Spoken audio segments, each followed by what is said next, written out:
மிருக குணத்தோடு கூட இந்த உலகில வாழ்கின்ற மனுஷனுக்கு அவனை உண்டாக்குனதான தேவனுடைய அழைப்பு எப்படியாய் காணப்படுது பாருங்க. சங்கீத புஸ்தகம் 94:8. சங்கீதம் 94:8. ஜனத்தில் மிருக குணம் உள்ளவர்களே உணர்வடையுங்கள், மூடரே எப்பொழுது புத்திமான்கள் ஆவீர்கள். அப்ப மனுஷன் விழுந்து போயிட்டான். ஆண்டவர் பாத்தீங்க அப்படின்னு சொன்னா அவனோடு கூட பேசுறாரு. என்னன்னா அவன் விழுந்து போயிட்டான்னு தெரியும், ஒரு மிருக குணம் உள்ளவனாக அவன் நடந்து கொள்றான் அப்படின்னு தெரியும். ஆனால் ஆண்டவர் சொல்றாரு, ஜனத்துல மிருக குணம் உள்ளவர்களாய் காணப்படுகிறவர்களே உணர்வடையுங்கள். சுவிசேஷ வார்த்தை இது.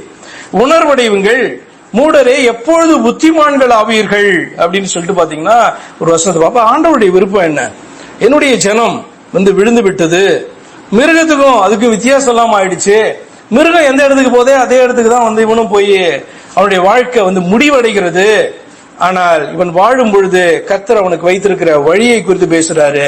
இன்னைக்கு மிருக குணத்தோடு வாழ்ந்து கொண்டிருக்கலாம், ஆனால் உணர்வடைவாய் என்று சொன்னார். உணர்வடைகிறதுனா என்ன?